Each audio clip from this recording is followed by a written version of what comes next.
I was actually at a meeting yesterday, just one of the kind of meetings you go to when you're a councillor. I was on a board and I was sitting down next to somebody who I know quite well, sat on another board with him. And I hadn't seen him for a few months and he was saying to me, "Oh, nice to see you, this is a big year for you, September, that's going to be really great." And he said to me, "I think you're going to win." He says, "I'm real fear for your party if you lose." And that was kind of counterintuitive to me because, and probably my party bosses won't like this, I actually don't care what happens to the SNP on September 19th, 2014. What I care about is the future of the young people, not just in this city, but in this country. And I'm going to go on the theme that John's talked about. I am the education convener, and I have a great job because I get to go to schools on a daily basis. I get to see some amazing young people in this city, amazing talents who've got a great future and are going to lead this country, I have absolutely no doubt. But I worry about what future they may have if we vote no. I went to a secondary school a couple of months ago. I was doing a wee tour around the school. The head teacher took me into this room. It was a nice wee room, a bit smaller than this room. Lots of nice wee chairs and tables, TV, toaster and all this. And I thought, oh, is this a staff room? Oh no, this is where we bring the kids who didn't get fed at home, who come to school hungry because mum and dad can't afford to give them food. And we bring them in, when the teachers had an old toaster, we brought a toaster in, and we bring bread in, bring cereal in. We make sure those kids get fed before they start their lessons. 21st century Scotland, and kids are starving. Something that John and I did a few months ago, we did an event, probably the worst event we've ever done, an event we didn't want to do. That's not criticising the people who did it, because it worked really well. We were up in St Mary's opening a food bank. A food bank. 21st century Scotland, and people are starving. I read a story this week about Sheffield where they opened a food bank in a school because the pupils discovered that one of their pals hadn't eaten for 3 days. So the kids, and it was brilliant, the kids got together, spoke to mums and dads, they brought food in, and they made sure that every kid in that school, if they couldn't eat, they were going to get a food parcel home. That's what's going to happen. That's what a no vote means. Over 20% of kids in Scotland live in poverty. And the figures show that thanks to Osborne's austerity cuts, by 2020, 50,000 more children will be living in poverty. Now, we've talked about oil, we've talked about the great resources we have in Scotland, and we have fantastic resources, both natural and in the people that we have.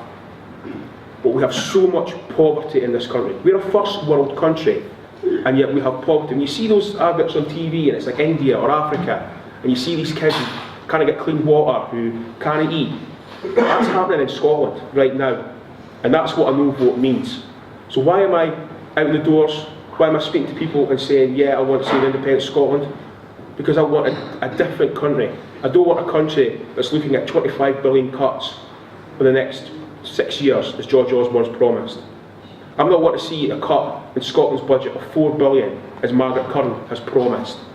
I want us to see us using the resources that we have in this country to make our life better. Now, as Alan has said, it's not going to be a utopia as soon as we vote yes. It's going to take a lot of hard work, and we will probably get things wrong. That's only human nature. But I don't believe that staying in the system that we currently have is going to make that difference to those young people. I have 2 kids, and I have great ambitions for my kids, as every parent does. As my mum had for me. She was a single mum, she worked hard every day, and she made sure that I could afford to go to university, because that was her ambition for me. I went to university before tuition fees.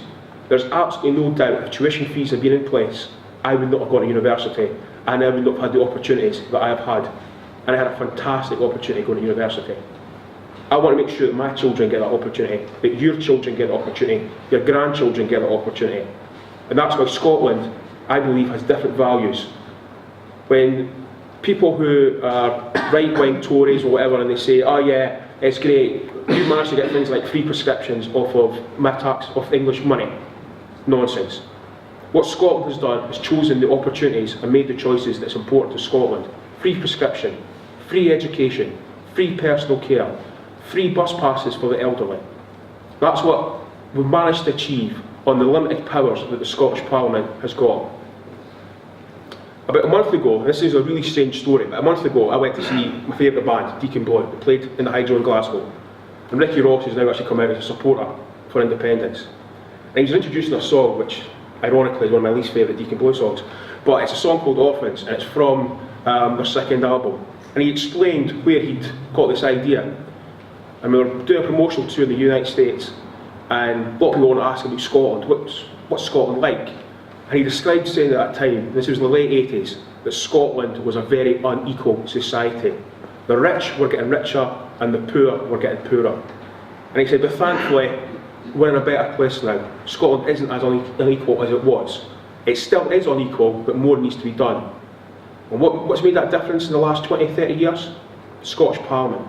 Scottish Parliament has made a big difference to people in Scotland, whether it's been the Scottish Government, of which my party is the member, or whether it was Alan's Labour and Lib Dem government, which I didn't always agree with what they did, but I do think they tried to do what they did for the best of reasons. They tried to improve Scotland. It was them who brought in free personal care, for example.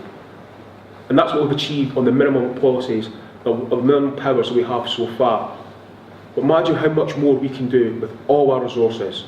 All that tax revenue that goes down to Westminster, and we only get a portion back. How much more can we do in Scotland with all our resources working for the people of Scotland? Whether it's the kids that I see every day in school, or whether it's old people who are struggling, whether it's the disabled who are seeing their benefits cut, who've seen the bedroom tax come in, and are really struggling on a day-to-day basis, and are going to food banks.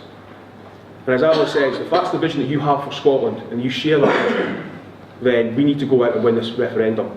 Because it's important not just for us sitting in this room, but it's important for our children and our children's children.